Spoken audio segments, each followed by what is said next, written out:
Hold on. We are live. We are on air. Hi, guys. Hey, very good morning, guys. Good morning. Welcome to another episode of PopCon's Just Langgar, and today we're gonna be talking about what are we talking about? Today is epic, all right? This guy that we're gonna be interviewing is someone that I've admired for a long, long time because I saw him for the first time. I saw him.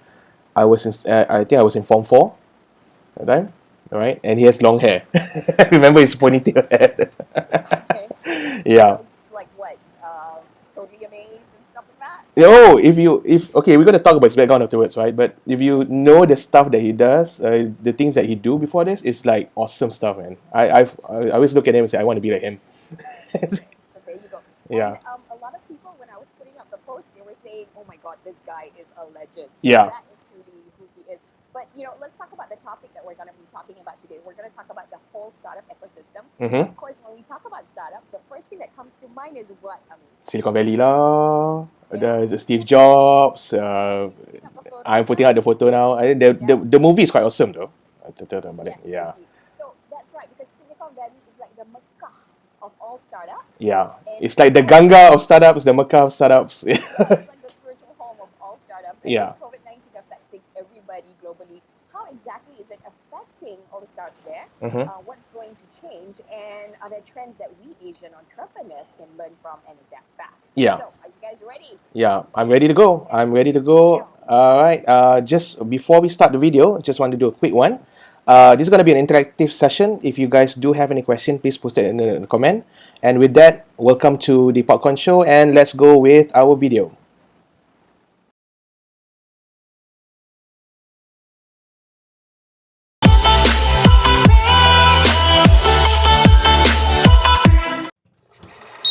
Popcorn. All right, guys. All right. Welcome back. I'm excited. I'm super excited. Okay, I'm Nina, and this is I'm Amin. Welcome to PopCon's Just Langgar Podcast. 11 show. 11 show. Awesome. Show. Yep. Yeah, okay. And of course, if you notice, we're actually in our Baju Raya because it's going to be Raya on Sunday. Exactly. So celebratory mood. Yep. Now, today we're going to be talking about all things startups in Silicon Valley in particular, the spiritual home of all tech startups. And how exactly does Silicon Valley's ecosystem of entrepreneurs, angels, incubators, accelerators, venture studios, and funds work together, and now post-COVID-19, has it changed? And what can we do on this side of this earth to learn and incorporate this fast into our business? Now, before we intro you to our very, very, very, very special guest, a reminder to our viewers tuning in, if you have any questions, just type in the comment section. I'm just going to ask us, and it's going to be like very chillax and stuff like that, so that we can all learn together. Okay? Yeah, exactly. Just Langgar is about. We just Langgar lah. Yeah. Okay? So got question, don't shy. Put it in comment. We answer lor. No questions are like stupid. Any questions are allowed. And our speaker is just amazing today. So he's going to be answering all of it. Yeah. So who do we have in the house? Well, before we go to that, it seems like your sound is a bit off, right?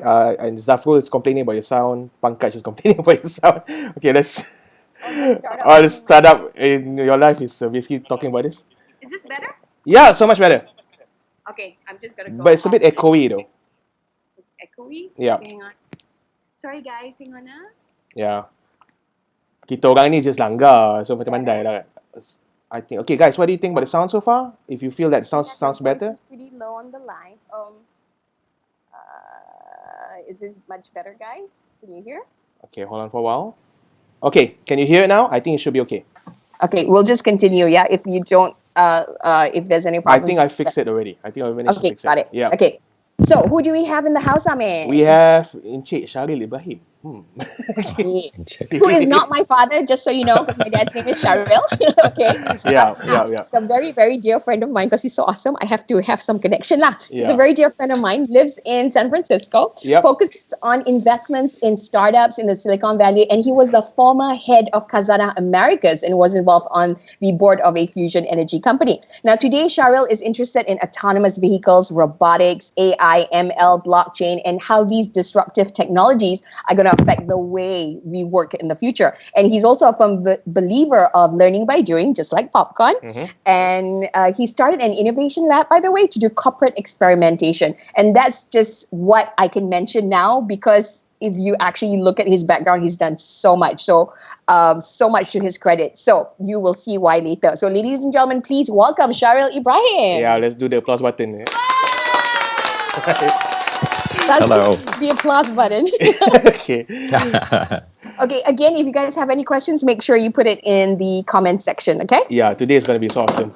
I'm seeing it So already. Shahril, first things first, can you share Yes. us a little bit about yourself and how you started in California? Yeah. Oh, well, born in Malaysia and came out actually to California for college, believe it or not. My path took a little bit of a circuitous route. So I think I came out up here for physics, and then I decided, well, I want to do math. And then my roommate told me I wouldn't make any money doing math because you'd have to become a professor. So I said, okay, maybe I'll do engineering. And so I switched majors to engineering, and then along the way decided economics was fun, so I decided to do that. And then my career has oscillated between both the technical and the business side. So it's kind of full circle. Started with technical because it was more challenging for me, and then ended up in the business side. So it's always choosing the path that's more interesting. That's always been my motto. Yeah. Okay, and you were also involved in films, right? Which I didn't mention earlier. And you were with Boss Films. Now, do we have the movie posted? Oh, yeah. I'm just going to show it one by one, right? You look at Amin right now. He's basically fan geeking at the moment. He's just geeking. Okay. Okay. So you actually worked on Multiplicity. Yep. Yes, a number of films. Yeah. And there was one more. I can't remember the other title. Desperate Measure. Multiplicity. Air Force One, a whole bunch. Yeah. Oh, wow. Air Force One as well. Okay, sorry, this is my geek moment. Do you actually get to meet like the actors, like Harrison Ford? Oh yeah. Really? You do. Yeah. Are you like friends with them? You can, No. Yo, what's up? Yeah. Wow, yeah. But the one that is the most interesting right now is Outbreak, I would say. Yes. Yeah. Okay. I didn't know you worked on Outbreak. Is there a lot of similarities between, the film and real life? What's happening now? Yeah, I think there is some similarity. I mean, when I think the funny thing is that when I was brought into the room to think about bidding and doing the movie, we were in a round table reading the script. The producer was there, and I was like, "Who made up this crap?" I mean, there's no such disease. And then they told me, no, there is such a disease. It's called Ebola, and it's happening in Africa, or happens in Africa. And I thought, oh, this is really a nasty piece of work. In the movie, of course, the disease goes airborne, which doesn't really happen in the Ebola, real Ebola. But, COVID is an airborne disease and nasty in a different way. And so, there's some similarities. And, in there, the military came out. In Malaysia, the military came out. And in many places, the military came out. So there's a lot of so is it in the real situation today? Is there like any conspiracy theory, just like the movie as well, or do you feel like whatever you say? Don't worry. Yeah, it will just stay on Facebook only. Always take your personal safety as in high regard. And don't always believe the man. Okay, got it. Okay. So, how did you move from VFX to Silicon Valley? So I think, the underlying thing, in VFX, I was creating effects using technology to create effects. And so my interest was always in how to apply technology to different areas. And with that and a business background, after doing work for the film industry, I started getting an itch and started doing a startup. And so that sort of led me back into the business realm and the technology realm in Silicon Valley. I see. Okay. And you were also the head of Khazanah Americas in San Francisco. What were you doing there? Yeah. So Khazanah set up office in Silicon Valley in 2012 or so. to invest in high growth technology companies that may be very profitable to create returns for the country, or may be of benefit to Malaysia. So our role was actually interesting. It was at that time. It's changed a little bit since then, but we were a sensor. And, when I say sensor, we're trying to listen about what trends are coming up and how it might impact our businesses or how we might take advantage of it. We were a connector. We were trying to bridge centers of excellence, people of excellence in Malaysia to those in the US and back and forth. So we developed a nice network there. Much like Facebook friends, I guess, but on a different level. And then, but our primary role was investor, making money for the country. I see. Okay. So, and now you're with the Hive and Fabric, right? Can you Yes. share a little bit about the Hive and Fabric? What do you guys do? Yeah, so I met the Hive and Fabric early in Khazanah's tenure in San Francisco. And they are what you call a venture builder. A very interesting model. It's not an incubator. It's not an accelerator that helps companies grow. It's not just a regular fund which invests in companies that are already existing. A venture builder creates companies that fit a particular problem space or have a particular market need. And basically high touch and create it to fit the market. So higher chance of success. Right. Okay. Sounds good. Okay, so which brings us into why we're talking to you today. How does Silicon Valley work, and what is the secret sauce? Can it be replicated? Everyone's tried to replicate Silicon Valley. I think Silicon Valley early days, people tried to replicate it by replicating the buildings. And said, okay, we could have campus environment, and this is what it looks like. And you can see many Silicon Valley clones trying to build an industrial campus, for example. And that's not quite it. And then what Silicon Valley really is a mindset, I guess, that more than anything else. Interestingly, it's actually about people, about culture. It's a culture that puts people first. That is the unique thing. It's not putting companies first. It's putting people first. Wow. And a belief in the power of the individual. So, that one person can change things. I think that's the unique thing that most people miss. It's not what company you belong to, but what you do and how you're doing it. That is what's interesting.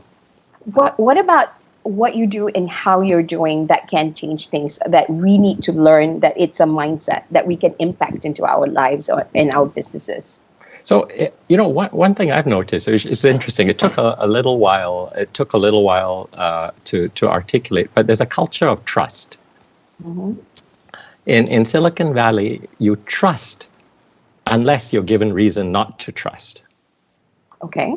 Many times I've noticed in Asia, you start with a position of distrust and then give me a reason to trust you.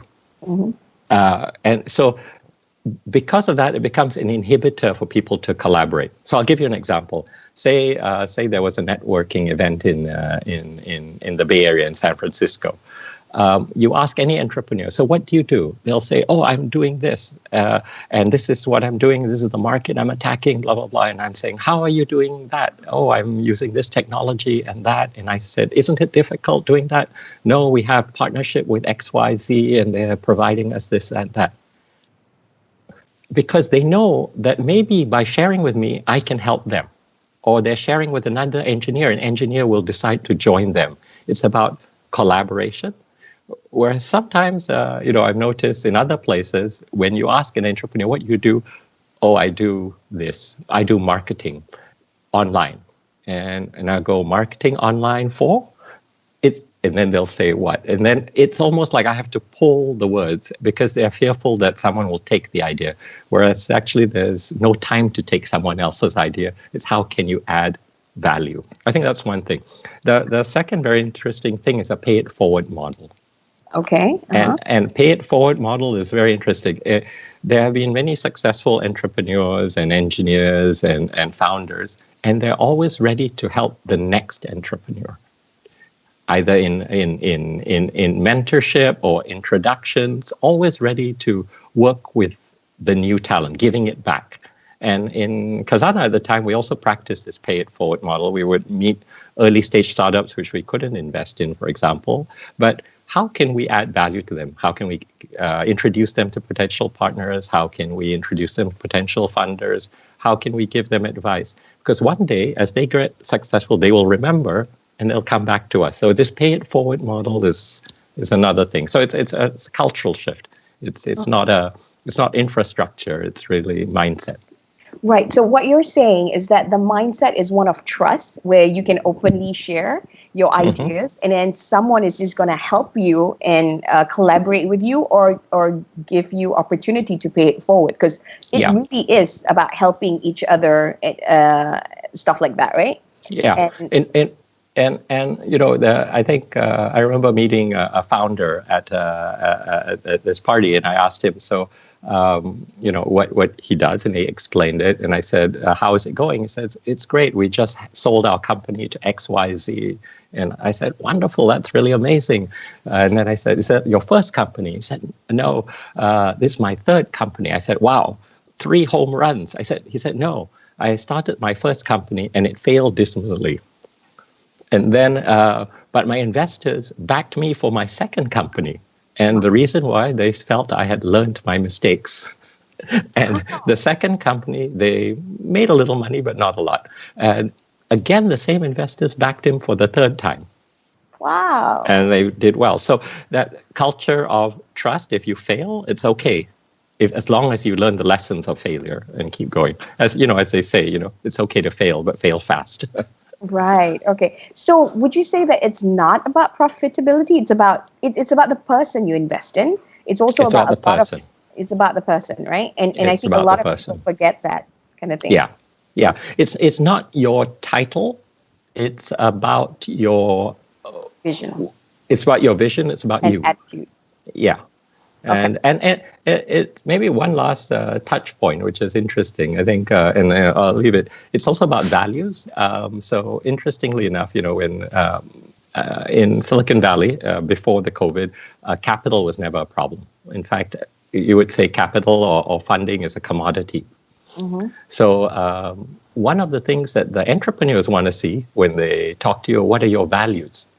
So, for example, you know, at the time, Khazanah was doing a lot of work in relief efforts through its Khazanah education, environmental work, and all that. That is what they were interested in. Because then they said, as an investor, these are your values. We like those values. We'll let you invest with us. Wow. Very, very different. The values are important. Okay. It's yeah.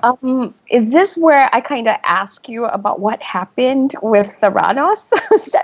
Oh yeah. I mean, can we show some slides? Definitely, I'm gonna show some of the slides. All right. So Theranos, 9 billion scandal. WeWork, and also the Uber Uber just didn't stop having scandals. Yeah. There was an article that said 49 scandals of Uber, and that was 2019. Yeah. They haven't even got to 2020. So it's not been updated for 2020 yet, right? Yeah. But then again, you probably didn't have time, or maybe there's a lot of time now that there's time to have more scandals. But anyway, so I think now that you explained it to me, I can completely understand how Theranos got away with things, how WeWork, and also was the other one, Uber. They kind of violated that trust in a way. Yes.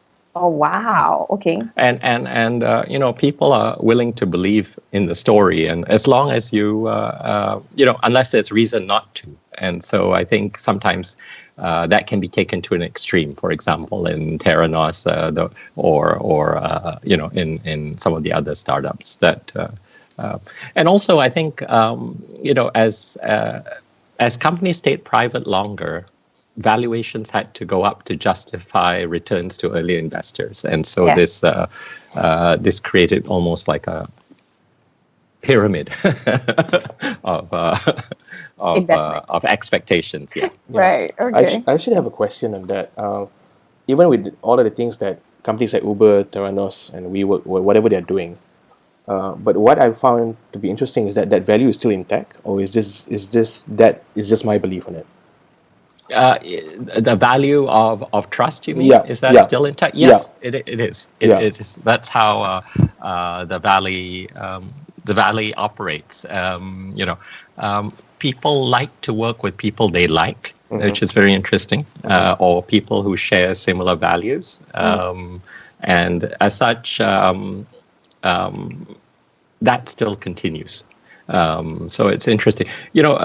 For example, one of the there was this large fund we were talking to, and at first it was a little tricky to connect with them. But when they heard about some of the efforts in environmental work that was being done in Malaysia, then they perked up. Now we can talk because they share similar values. I think that trust is there. yeah. Okay. So I think that's so interesting that you're sharing this because, we do our LinkedIn class and personal branding. And that is what we tell our students. You can't just create content. You got to look at yourself. Who are you as a person? Who are you as a brand? What are the values you're communicating? So exactly. This is so interesting to hear that it's echoed in businesses as well. yeah. Yeah. Yeah, I just want to post in a comment from one of the participants. Anliza Zaina said, interesting, no fear of siphoning of ideas or connections. Yeah. That is something that You know Annalisa personally, Shahril? Huh? Sorry, drew a blank there for a second. But Are you pretending to blank?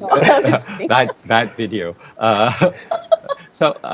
No, it's true. The siphoning. I think why the siphoning of ideas is not a worry is because there's no time. The person who started with the idea first and is working on it is already doing something weeks or months ahead of you.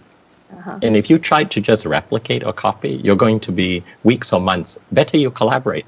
How can I help your company even get further and share in your success? Yeah. Okay. Talking about that, I do have a question. Like Yelp, I think the CEO was kind of, saying something that when they came out with Yelp, and then Google started having Google review, so that's like a competition. And now with Zoom, they're getting ahead with their video conferencing. And then suddenly you hear Facebook announcing, their video conferencing thing, which is free. Yeah. And then Google has jumped in. Google Hangout is now Google Meet, kind of thing. Yeah.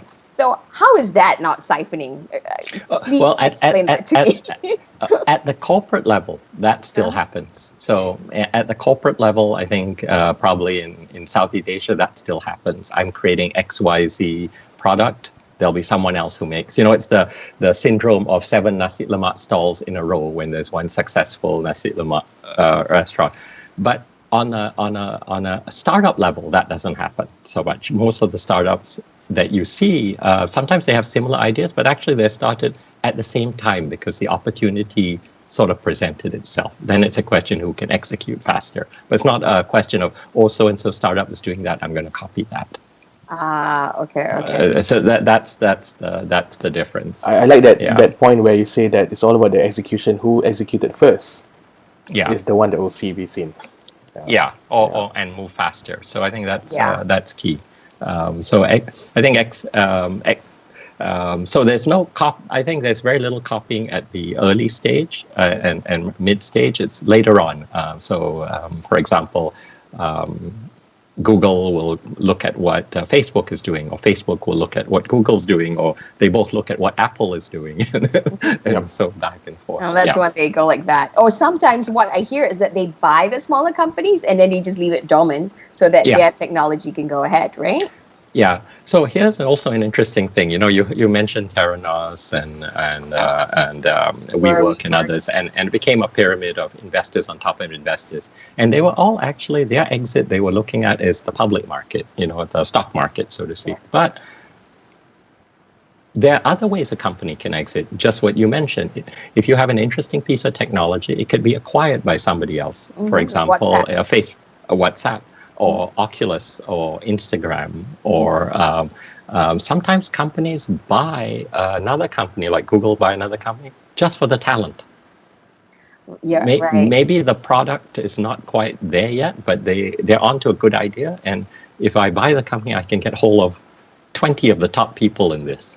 Right. So you don't have to wait till the very end or profitability. One path is profitability. One path is public markets. Another way is to sell your company. Right. So it's just choosing when to exit out. Yeah. Can I ask something Dina, about the exit? Yes, Yeah. yes. Other questions from people, by the way?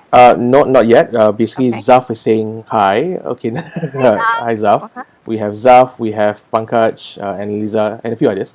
We've Now, got a lot of startups who are a lot of tuning in startup today, tuning in Shahril. today, which is great. I think another point that you just raised up just now is about exit. And I realize whenever I'm talking to some of the businesses that is in Malaysia right now, and I say, "What's your exit strategy?" They're like, so even that idea of actually exiting from your business is not applicable for some, which is Yes. very interesting. Yeah. Is it? So I mean, one of the interesting. So I'll just share with you a little bit about what the Hive does. For example, Okay, uh-huh. they are venture builders. So instead of investing, a venture fund looks for interesting startups and companies, and they say, okay, it's like Shark Tank. I'll invest in you. I won't invest in you. I'll invest in you. I won't invest in you. So they'll pick a number of companies, and that becomes their portfolio. A venture builder comes up with the idea and creates a company around that idea, and it solves a problem. So the problem they identify by talking to either customers or enterprises. In the Hive case, it talks to enterprises and identifies the problem in an enterprise. Say, in one of the government-linked companies in Malaysia, let's say, it identifies a problem, it talks, and it creates a company that solves that problem. Now, what happens now is other companies will need that solution. And when it grows a little bit large, the companies will just want to buy that company because it solves their problem. The market. And so it's like if people like spicy chocolate, you make spicy chocolate, and when you're big enough, you'll have your company will get bought up. So this is. The returns may not be like the huge multi-billion-dollar exits, but instead hundreds of millions of dollars get transacted because these startups are bought by corporates, so solve a problem. So I think that's the very interesting thing, because you're building for a particular problem or a particular opportunity. Okay. So it's a network of entrepreneurs, angels, incubators, accelerators, everything, right? Yeah, it's all mushed together. So successful engineers and entrepreneurs, when they exit, they might start a different company, but after 2 or 3 companies, maybe they'll decide, well, I'd rather be an investor. They become an angel. The angel investor, they invest and pay it forward to new entrepreneurs. And some of these startups will go through accelerators and incubators that push them forward. I think Malaysia's got a number of great government support. Cradle, MDEC's got a bunch, Magic, and so on and so forth. And then after that, there's that unique area called venture builders, which builds companies, high touch. And then there are funds, early stage funds. I think in Malaysia there's 500 startups, Monk Hill, there's a whole number, and Singapore too, that invest in startups at different stages. Okay. We have a video. Do you want to show that now? I think before I go to that video, do you want to go to the video? Which video is this? Your video. Yeah. The fun stuff. Maybe I'll paraphrase another thing in the culture of the Valley before you show that video. So the video, the culture of the Valley is one of makers and inventors and creators. And it used to be there was this conference here, a large conference called Maker Fair, for example. And at Maker Fair, you get, people showcasing their latest tech, but also people, for example, designing different kinds of bicycles, different kinds of digital art, and all this, young to old. So from 7-year-old kids up to 80-year-old people. So the spirit of invention and making is very, very alive. People are always ready to build something. Oh, let me try to build something. Pick up a soldering iron or code something up. So when COVID started, we decided, well, let's what can we do as a fun project? And so we built this disinfection box. And I think that's the video you're talking about. Does it work, by the way? Yes, actually, clean all the ringgit or dollar bills, credit cards, and other stuff, car keys when you come home from your shopping trip today. Yeah. Okay, I'm going to let's show. have a look. I'm going to show the video, and then after that, because I think this video is also related to some of the participants' questions. So let's Okay, look at the got video it. first. Yeah. Okay. Okay. Where's the video? Here you go. Here you go.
It's quite fun. So Yeah. it's quite fun. So the idea came about. Well, it became a hassle when you came back. You had to wash your credit cards. You had to wipe down your phone. You had to clean your keys. Yeah.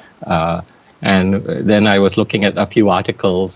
Said, "Oh, there's a UV light that can kill this thing." So went on Amazon, ordered the UV light, and then we decided, well, let's see what household items we can use to construct this with minimum effort. So it took one afternoon, and when the bulb came in, that's what we did. Yeah.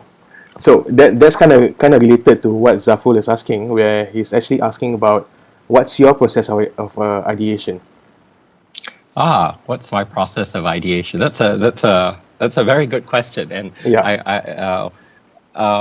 I think I try to look at the problem that needs to be solved, and I look at things from a systems point of view, I guess.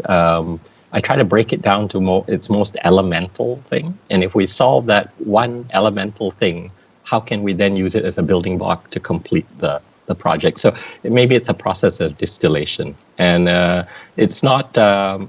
And it's not a set process, I guess, but it's a very good question. The other thing is I look at invention as play, really, and I think a lot of the Silicon Valley also looks at ideation or invention as play. No idea is dumb. No thought is too crazy. Let's run with it. And I think that also comes from my film background. We're willing to just play with the idea and see where it takes us, and then stress test it. And when we're sure that this might be something, go experiment. If it's failed, okay, we try again. So this box is only a version 1. I'm waiting to go to my hardware store to buy version 2, which is a plastic box. But it's just playing with the idea. Yeah. Okay, and that's so interesting because you actually demonstrated the culture and the mindset that everybody encourages all this play, and they kind of help you up, kind of Yes. thing. Yeah. Exactly. So, okay, we totally get it then. So this was the ecosystem before COVID-19, right? Yes. Okay, so now that COVID-19 has happened, what's happening out there? Are they responding well? Are some companies hard hit? And what can we learn? Okay, so I think maybe I'll go for what's hard hit. Anything that groups people together. Ooh. Hotels, airlines, conferences, hospitality business, food and beverage, and so all that hard hit, and may not recover in the near future. It may be a year, maybe a year and a half. But the way companies have coped is by moving their work and thing online. Actually, interestingly, so that working from home was already a trend, but now it's accelerated. And actually, companies have found it to be sometimes more efficient. Productivity tools, Zoom, Meet, and so think of it.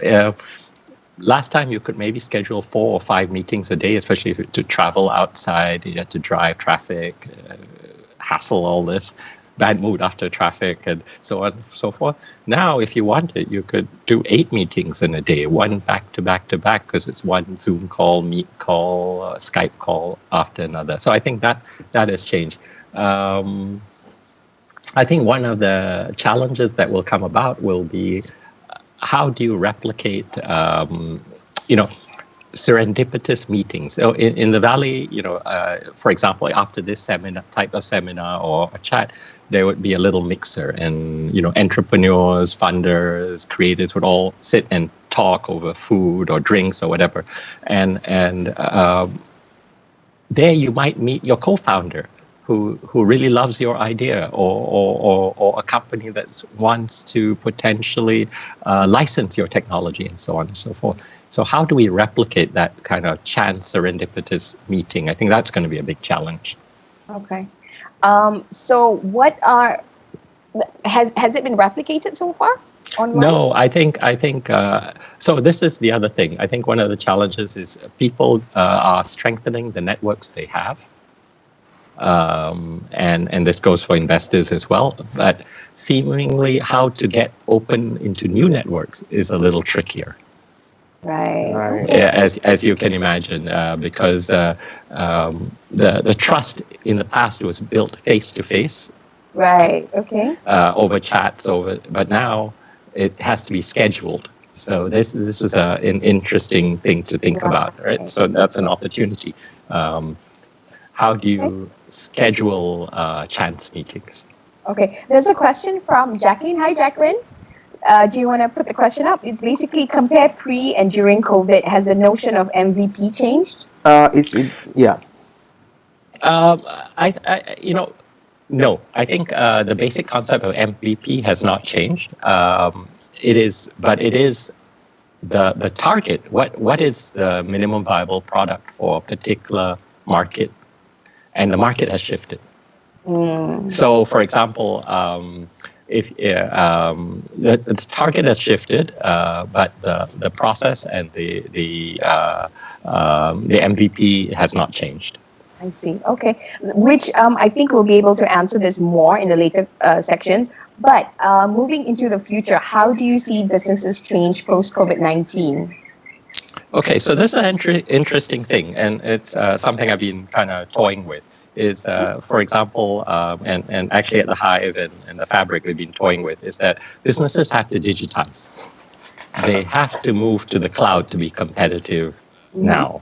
And some companies had started that earlier, primarily the tech companies, but larger enterprises have been slow to adopt the cloud, remote work, collaboration tools, and so on and so forth.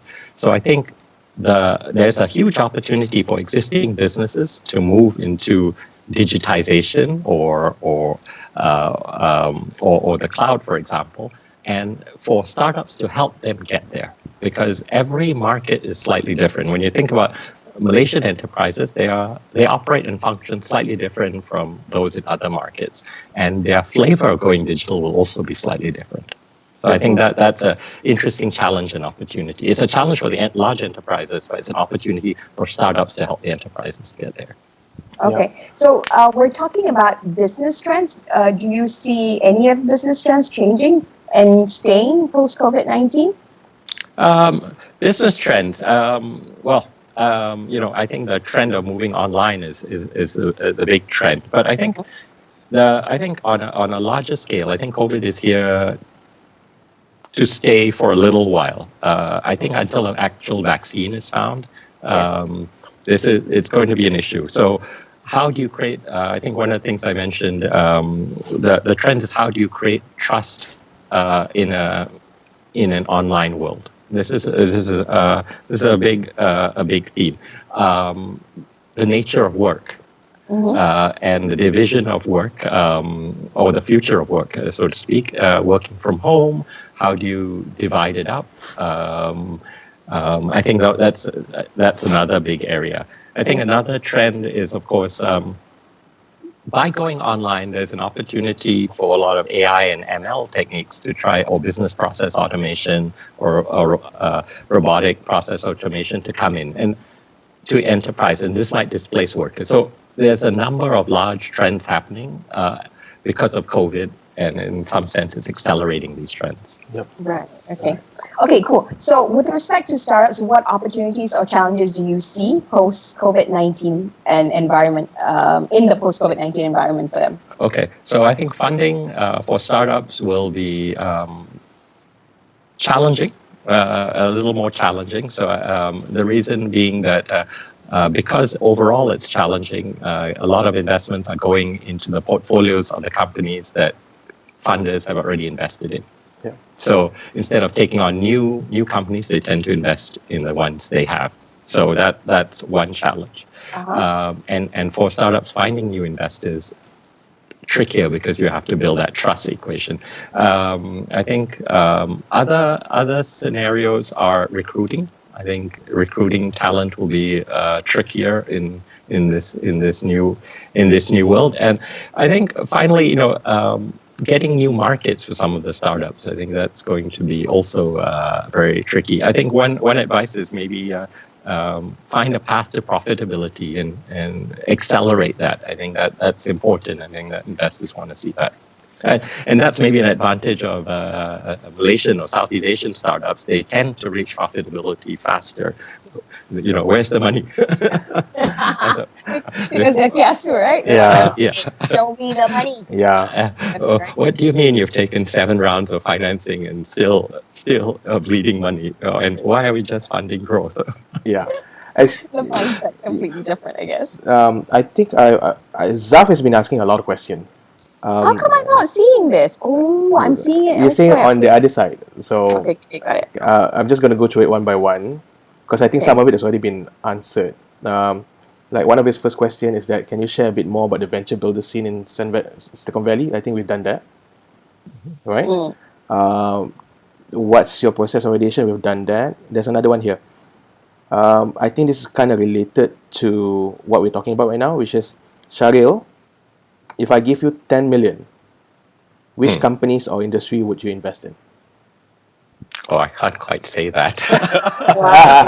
Because what you'll do is the ones that you don't pick will feel that maybe they're not winners. So I will pass on that. But I think the areas I would look at, for example, I would look at companies and startups that are helping enterprises go digital or online or on the cloud. I think that's a valuable thing. I think a little bit of the money could go to new platforms for entertainment. There's a challenge. How are you going to make movies when everyone's sticking at home? Including the actors. There's a potential also that, there might be a good use case for VR. Now that it goes in waves, there was a big hype a few years ago. It's kind of slightly muted now, but maybe those areas. Robotics is another very interesting thing, I think, because you'll need robotics for frontline workers. You'll need robotics for different kind of functions that promote safety. Yeah. And anything that I think enhances the supply chain. Yeah, I think so too. How about funding through angel ventures? How will it work, or did we cover this already? Will it change much? Through angels, I'm still getting a lot of angel referrals, but through the network of friends. So one of the areas I've also been looking at, actually interestingly, is the Latin America market. It's something, there are market similarities to what's happening in Malaysia. And so, there's fintech startups there, or other types of startups there which address a particular market, credit startups and whatnot. So I've been looking at those. Maybe just mention one thing. I know, that 10 million question is interesting because there is one other thing that with the COVID thing, there's a chance to reset. When you look at how we've been using the planet, When we were there was mass consumerism, there was excessive consumption, and then suddenly when COVID happened, for example, here in San Francisco, the sky is blue again. Less haze from cars. The water in the bay is clearer. There are coyotes, or in certain parks, in certain areas. It's sort of a chance for nature to breathe again. And maybe the true opportunity is actually to reflect back about what do we actually need, or what's important to us, and be mindful of that, and create startups that are creating things that are important to people in a sustainable way. I think. I always take this example. How many people in the world today? 7+ billion or so. Mm-hmm. And imagine everybody eats 100 grams of meat a day. That's 700 million kilograms of meat. It's scary. We cannot drive the planet to the end like this. And so, thinking about ways to make our life and our impact on this planet more sustainable, I think there's a chance. So I put a little bit of money into that, because that's there's this Native American chief called Chief Seattle. I don't know, you may have heard of him before, but basically he says we don't own the earth, but actually we're taking care of it for I'm paraphrasing, for our children, for the future. So we're just guardians. So we must think of things in a sustainable way, so that there is a future for the future generations, as opposed to consuming it all now. Yeah, I couldn't agree with you more. We've got to find better solutions that's going to be sustainable and work in the long term, right? Yeah. Anything. So, going back to Asian startups, you mentioned we had one advantage. Do we have other advantages that we can leverage on? What advice would you give? Well, I think there's maybe two. One is post-COVID. I guess if we talk about post-COVID, one is Asian startups tend to approach profitability or break even as part of their business plan early on. I think that's a good characteristic.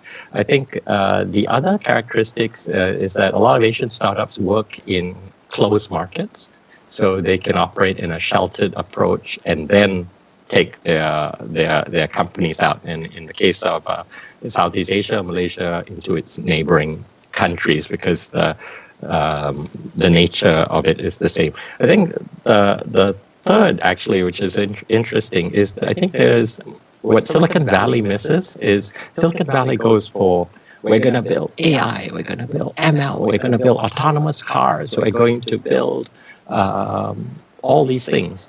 But it doesn't address the South-South market, in the less developed. And I think there's an opportunity for the less developed markets to actually develop technology that suits their needs, as opposed to, if you have infinite computing power at Google, you won't see how to build a proper app for the African market that requires less bandwidth, and so on and so forth. So I think there's an opportunity there in thinking of the less developed markets. Okay. I love that. I think we never thought about things that way. Yeah. Anything? We tend to go into when all the the nice looking startup are doing it, and we also want to become like that, right? And we totally forgot that there's another market. What can I duplicate over here? But then we forget to look at this market and wait a minute, what problems are we solving here? That's true for us. Yes, correct. Right? That's true for us. That's right. Yeah, and our neighboring countries. And the market is huge, right? Yeah. In fact, when you think about maybe there's a parallel to media, right? A lot of of course, people like to watch Western movies, and everyone tries to make movies that look like Western movies. But actually, what people also like of a particular area is listening to stories about themselves. Yes. For example, and that resonates. So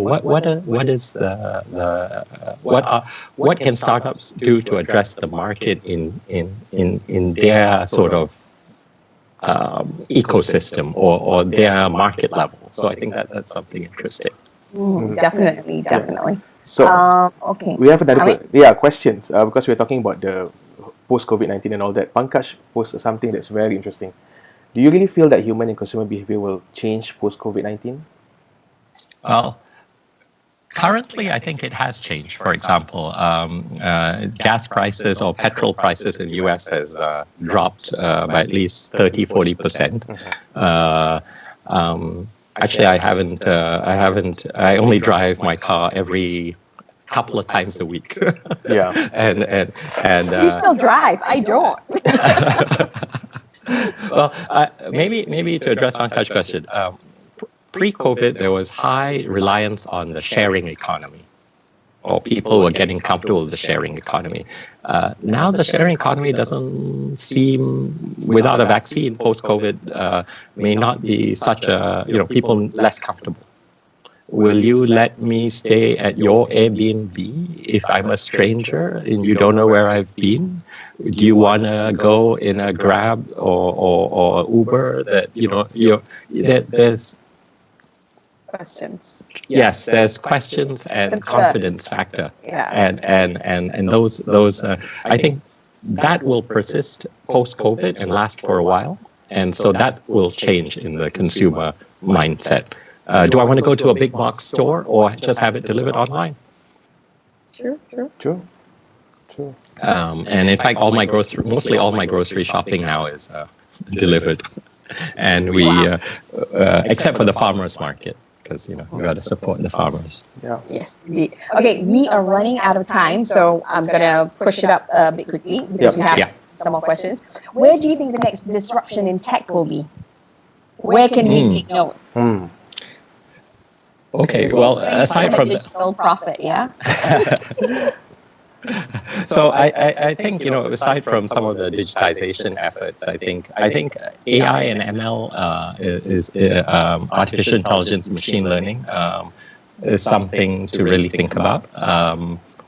It has a disrupting factor that can potentially lower labor costs for companies, which could mean unemployment. So this is which is important. I think robotics is another area. They're becoming. If you've seen the videos of Boston Dynamics and Spot the Dog, it's. I think that's very interesting. I think those are two major disruptors, I think, that will underlie. And then, a little further out, there are technologies coming out like quantum computing that's coming out.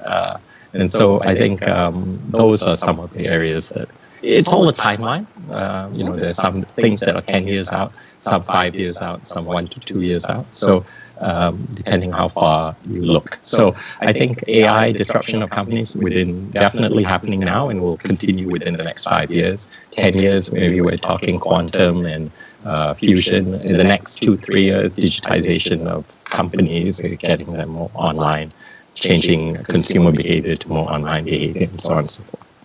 Okay, so we're now going to go into the rapid fire series of questions. Yes. So if you guys have any questions, please make sure you put it in the comment section. Yep. So the rapid fire series of questions, Shahril, we're going to ask you a series of questions. You need to answer them like super quick and straight to the point. Are you ready? Yes. Do I get a prize? I mean, do we have a prize? We'll Yeah, figure out how to send it to you. we'll have loyal fans, so we'll see you as digital All right. profits over there.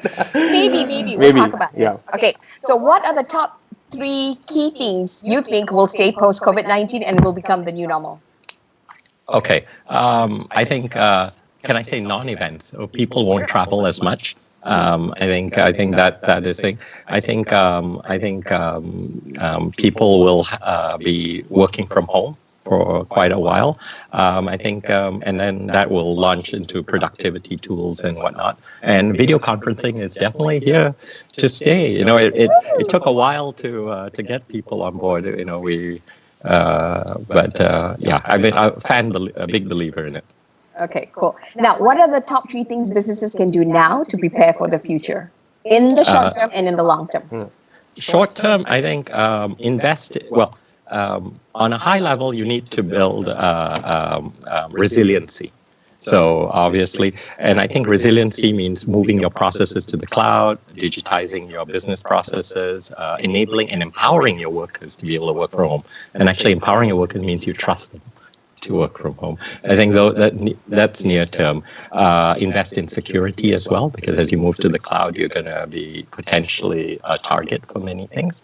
I think slightly further out, I think large enterprises should really think about innovation and experimenting, because or working with a venture studio or working with an external innovation lab, because really in order to see what's coming, you have to be able to experiment with it in a safe way, and I think that's slightly further out.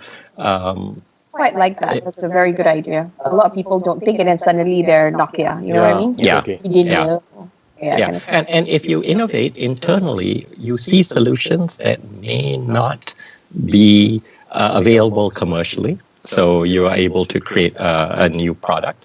And you're not ending up always buying from external companies your solutions that never quite fit. Okay. And with all the changes that's happening due to COVID-19 and the lockdown, what sort of mindset do we need to have in order to run business? I think we, as in companies here or companies in Malaysia? So, Companies in Malaysia. Okay, I think the mindset has to be changed a little bit into a culture of trust for people working on their own time to get things completed. I think that's distributed processes. I think those are my two cultural changes. Okay. And what can businesses do to prepare their staff or their employees to accept the new normal? I think it hit. The storm has hit, and there are either companies that are adapting or not. You know, it's funny. I'm a bit of a data nut. I was tracking this virus since December. Wow. Okay. Believe it or not, when Did it have anything to do with the film? I think that film has always been in the back of my mind. I'm going to show the poster again, okay? Just want to say, Okay. Outbreak. Can you remember? Outbreak. Yeah, exactly. I remember. So that has But now that the storm has hit here quite badly in the US, I don't look at the stats as much, because you're in the storm, you're just batting down. So skills, you're having it now because the storm has hit.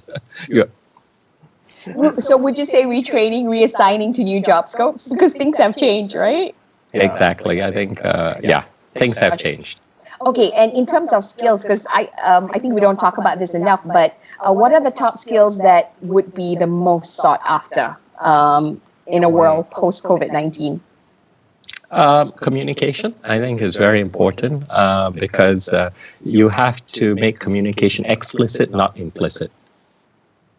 Because you cannot just watch for a nuance at a chance meeting. Did he or did she do this, or did he do that when I mentioned this idea? So I think communication's got to be explicit. So a little direct. I like your idea, or I don't like your idea. So I think that's key. That's fantastic. So people don't beat around the bush; they go straight to the point. Yeah. And then I think I think the skill of makers, whether you're a software or you're a hardware engineer, or those are important skills, because things have to be made for this new environment. I think that's another key skill. Okay, so maker as well as communicator. Mm-hmm. Yep. Okay. I have to say it's amazing because I find there's a lot of similarity between like a creator, content creator, with like what you guys do. Creators in tech, kind of thing. Yeah. Well, making a movie is as complex as making a real object, because you have to make the audience believe. Mm-hmm. And maybe one last thing. I think very interesting. What skills? I think interface. People in the interface design actually very useful, because what will happen is as companies go online and to interact with their customer and create products and whatnot, the ones that will win are the ones with the user interface that is most, maybe to borrow a phrase from Apple, delightful. Okay. Or or easy to use or fun to Seamless. use, seamless. So you really have that becomes the face to your company, right? So if you don't do that well, then there are two apps. The consumer will pick the better app. It's true. So you can live or die by your user interface in this coming world, I think. Wow. Okay. Now, two more questions very quickly. What are some bad advice or recommendations that you've that's been given to businesses out there where you're at that we can learn from during this time? Bad advice? Yeah. Or bad actions that has been taken? I think bad actions. I think the only. I mean, it's. I mean, obviously there are layoffs and all that, but I think the most important thing is thinking this thing is a very short run activity. Yeah. I think different countries will open up at different rates. So I think hoping for the best is not necessarily a good strategy. As they say, hope is not a strategy. So I think planning for the reality. I think it's kind of hit home that this thing is staying, and we're not going to get a vaccine anytime soon. So we gotta work in whatever conditions we're in right now and prepare. Yeah, but that's profound. Hope is not a strategy. Yeah, I'm paraphrasing, but I think yes. Okay, and last question. Are you ready? Yes. If you have one advice to give businesses out there with respect to what's happening, what would it be? Only one advice. Businesses today, I think, if you're, two. If you're a startup, focus on getting to profitability and tailoring your product or seeking a market that's in the new post-COVID reality. If you're a large enterprise, then become more digital and look to partner with the more nimble startups. Wow. Okay, thank you. Well, I think that's all the time we have for today. Thank you so much, Shahril. Before we do that, I just want to do a quick one. Because some of the I just want to say hi to some of the participants. So maybe we can do you have like 5 more minutes, Shahril? Sure. Okay? Not a problem. Okay. So Zaf has a lot of questions, but I'm just going to go to some of the other participants. Before that, I want to profit off Zaf, okay? Yeah. So, Shahril, do you provide mentorship? Yeah.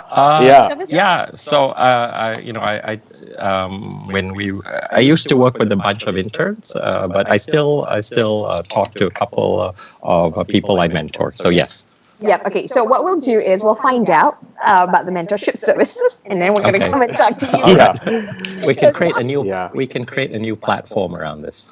Yes, definitely. So Richard Azlan Abbas said hi to you. It's been a long time. Okay. Yeah. And Lisa also asked a question: how do you cultivate a business that will be attractive for big business or corporate to take over? I think we kind of answered that just now. Yeah. So I'm not going to go through that. The last one is Hasnul Hadi Shamsuddin. He said he loves you, Shahril. Yes. Hey, Hasnul. Yeah, and he has this one question: will the US come out of it? I think the US will take longer than many other countries. And the reason is this. The US has a patchwork of rules, regulations, and authority.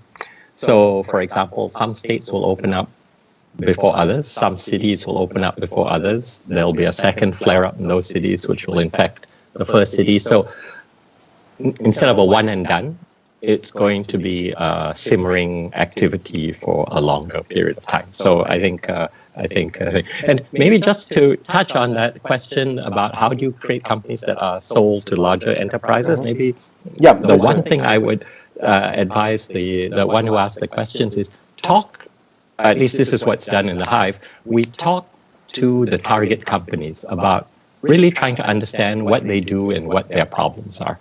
Or if you have an idea of what their problem is, talk to them. And you can say, what if there was a solution like this? Would that be interesting to your company?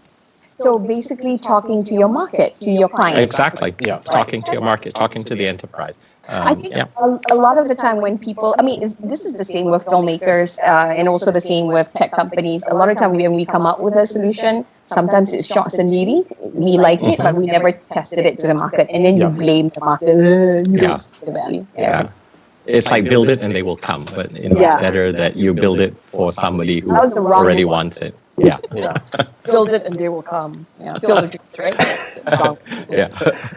Yeah, I Okay. think that's it. That's it for the Yeah, participants. Yeah. thank you All so Thank you right. much, so much. Shahril. That was so insightful. Yeah, Okay, it we're gonna is. start talking about this mentorship thingy. If you guys are interested, let us know. PM us in the comment section. Selamat Hari Raya, everyone. Yeah. Nice Oh baju yes, raya. and I'm this wearing is the official Silicon Valley wear.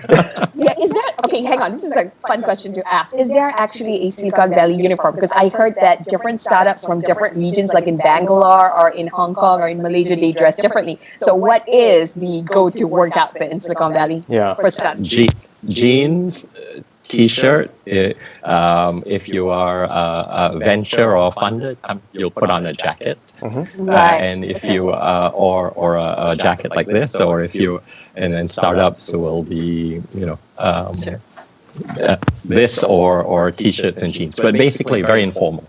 Right. Okay. So basically, if I were going to a meeting, this was pre-COVID, I would scan the room if I'm looking for an investor or a venture.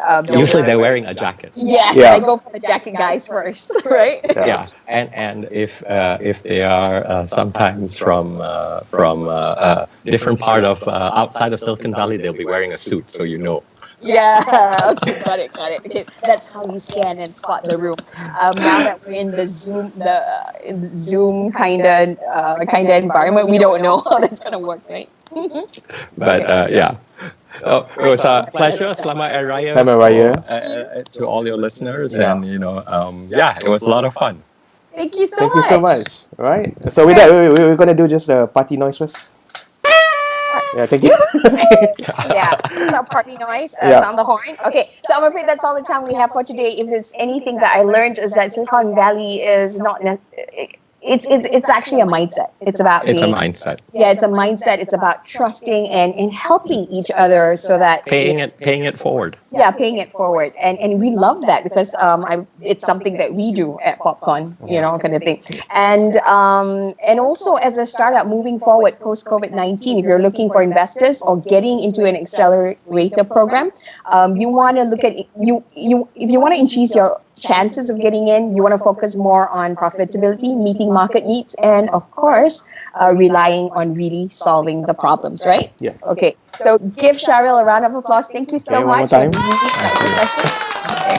Now, moving forward, please make sure you follow us on all our social media. That's Popconfest, and we Yep. also have this group which is we help pop you, Popcon, we pop your brand, like that. Yeah. That's our Asian slang lah. Okay. Now, if you'd love to know more updates, just follow us. Now, before we leave, we have a very special message for you because it is Raya on Sunday. That's why we're dressed really nicely. Most of the time, it's kind of comot. Alright. So kita berpantun ya. Huh? Kita Oh, yeah. kita berpantun. Let's berpantun lah. Okay, so I'll start with Yeah. now. I have to be honest. I did not create this pantun because I kind of failed my BM. Well, I didn't fail. I just got C.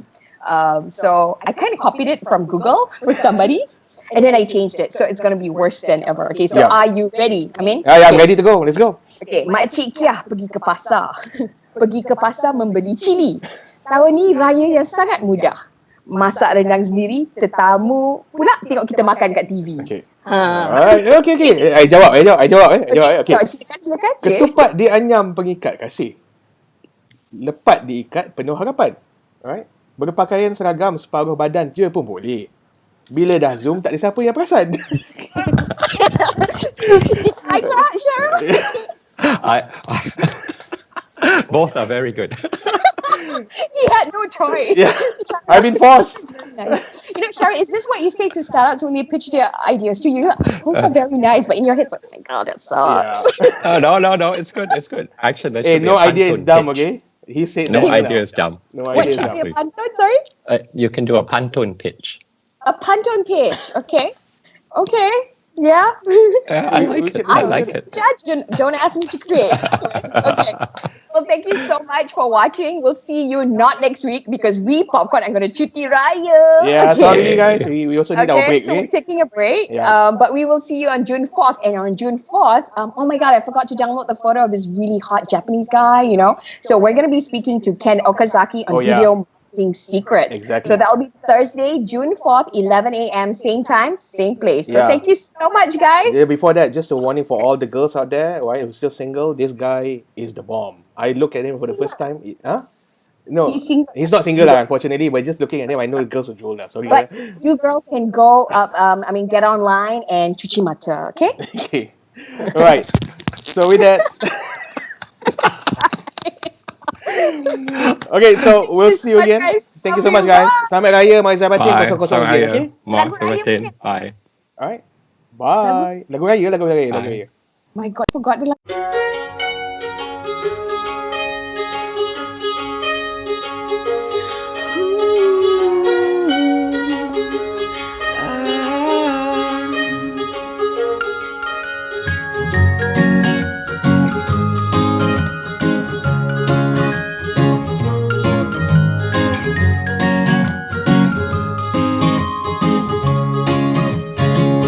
Berlalulah sudah Ramadan, sebulan berpuasa. Di Syawal kita rayakan dengan rasa gembira.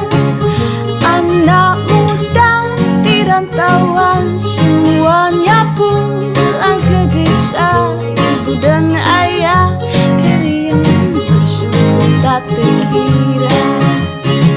Bertukar senyuman dan salam, ziarah menziarahi, tutur dan kata yang sopan, saling memaafi. Suasana hari raya, walau di mana pun jua, memberikan ketenangan dan mententeramkan jiwa. Kue dan mui beraneka macam, makanlah jangan hanya dipandang. Ketupat rendang sila nikmati, kawan penat memasak malam ke pagi. Wajib dan duduk jangan lupakan peninggalan nenek zaman bersama. Asyik bersembang pakcik dan makcik, hai duit raya lu pernah diberi.